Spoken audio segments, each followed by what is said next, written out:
एकनाथ शिंदे की कुर्सी खतरे में, महाराष्ट्र में सरकार फिर से वापस बदलने वाली है। बहुत बड़ा मामला है ये। महाराष्ट्र की सरकार में ऐसा क्या हो रहा था? 2019 में अचानक उद्धव ठाकरे ने यू टर्न लेके कांग्रेस के साथ हाथ मिलाया। उस कांग्रेस के साथ हाथ मिलाया उद्धव ठाकरे ने, जो बाला साहब ठाकरे के लड़के थे, और बाला साहब ठाकरे ने बोला था कि हम राजनीति छोड़ देंगे लेकिन कांग्रेस के साथ हाथ नहीं मिलाएंगे, सब कुछ छोड़ देंगे लेकिन कांग्रेस के साथ कभी हाथ नहीं मिलाएंगे। उस कांग्रेस के साथ हाथ मिलाया बाला साहब ठाकरे जी के इकलौते बेटे उद्धव ठाकरे ने। लेकिन उसके बाद उद्धव ठाकरे जी ने 2.5 साल ही चलाया। उसके बाद अचानक शिवसेना का नाम सिंबल एकनाथ शिंदे के पास गया और एकनाथ शिंदे अब सीएम बने हैं। लेकिन एकनाथ शिंदे की कुर्सी खतरे में है, क्योंकि सुप्रीम कोर्ट के रूल के हिसाब से, सुप्रीम कोर्ट के जो आने वाला है डिसीजन, उसके हिसाब से कुर्सी है खतरे में। आपको पता होगा शिवसेना का नाम और सिंबल एकनाथ शिंदे को गया, क्योंकि संविधान के हिसाब से कोई भी पॉलिटिकल पार्टी और उसका सिंबल और नाम उन लोगों का होता है, उन कार्यकर्ताओं का होता है। ये ब्लड रिलेशन, नेपोटिज्म का मामला नहीं है, ऐसा संविधान में शायद लिखा है। लेकिन उसके बाद क्योंकि एकनाथ शिंदे को दिया गया, क्योंकि बहुत सारे शिवसेना, जो रियल शिवसेना थी, उनमें से कई सारे कार्यकर्ता एकनाथ शिंदे के सपोर्ट में गए, इसलिए एकनाथ शिंदे को दिया गया। लेकिन ये मामला उद्धव ठाकरे जी ने क्या लिया, सुप्रीम कोर्ट में डाला। अब सुप्रीम कोर्ट का अगर कानून ये बोलता है, सुप्रीम कोर्ट का अगर डिसीजन ये आता है कि ये सिंबल और नाम उद्धव ठाकरे सरकार का है, तो फिर इमीडिएटली सरकार बदल जाएगी महाराष्ट्र में।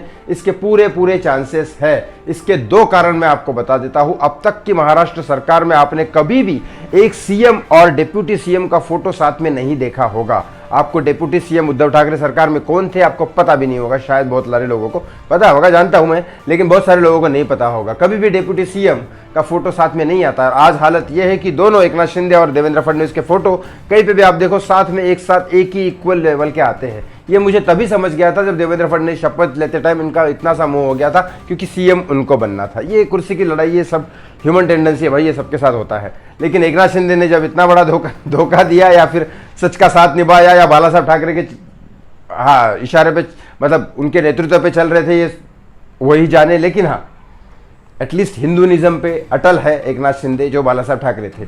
लेकिन उसी से चलते हुए सीएम उनको बनना था। तो ये लड़ाई के कहीं ना कहीं दोनों में आपस में चल रही है थोड़ी बहुत, जिसकी वजह से हो सकता है कि देवेंद्र फडणवीस फिर एकनाथ शिंदे को सपोर्ट ना करे, और बीजेपी जहां रहेगी वही महाराष्ट्र सरकार बनने के चांसेस है।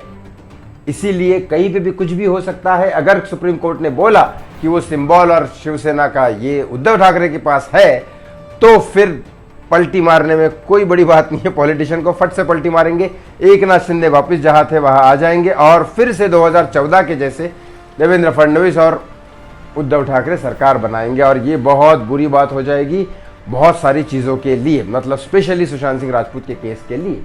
महाराष्ट्र सरकार के लिए क्या होगा, महाराष्ट्र के लोगों के लिए अच्छा क्या होगा, किसानों के लिए अच्छा क्या होगा, यहाँ के बीएमसी, महानगर पालिका और इन सब चीज़ों के लिए क्या अच्छा होगा, यहाँ के सड़कें, पानी, बिजली सारी चीज़ें, व्यवसाय, नौकरी वोकरी, सारी चीज़ों के लिए क्या अच्छा होगा, कानून व्यवस्था, सारी चीज़ें जो सरकार हैंडल करती है, उससे क्या होगा, क्या फर्क पड़ेगा? घंटा फर्क नहीं पड़ेगा। वो देवेंद्र फडणवीस आए, एकनाथ शिंदे आए, या फिर कोई भी आए, या फिर उद्धव ठाकरे आए, या आदित्य ठाकरे आए, या कोई भी आए, 1% फर्क नहीं पड़ेगा, ना न्याय व्यवस्था पे, ना महाराष्ट्र की सरकार पे, ना महाराष्ट्र के किसानों पे। यहाँ पे लोग पहले भी बर्बाद थे, आज भी बर्बाद है, आगे भी बर्बाद रहेंगे। सरकार कभी जिंदगी में किसी इंसान का अच्छा नहीं कर सकती। महाराष्ट्र को तो मैं कितने सालों से देख रहा हूं, साला शरद पवार से लेकर अब तक सबके सब नेता चोर है, बहुत बड़े खाऊ है, सब कुछ पैसा देके वोट खरीदते हैं, और महाराष्ट्र की जनता भी पैसा लेके पता नहीं किसको वोट देती है। भगवान भला करे महाराष्ट्र का। मुझे लगता है भगवान कृष्ण भी अगर यहाँ पे नेता बन के सीएम बन गए, तो ये साले बाकी चूते नीचे के पॉलिटिशियन कभी सुधरने नहीं देंगे। उनको भी समझ में नहीं आएगा कि ये क्या बन गया मैं। भगवान भला करे महाराष्ट्र का। मेरी भगवान चरणों, ईश्वर चरण यही प्रार्थना है कि महाराष्ट्र के लोगों को बचा के रखे इन पॉलिटिशियन से। धन्यवाद।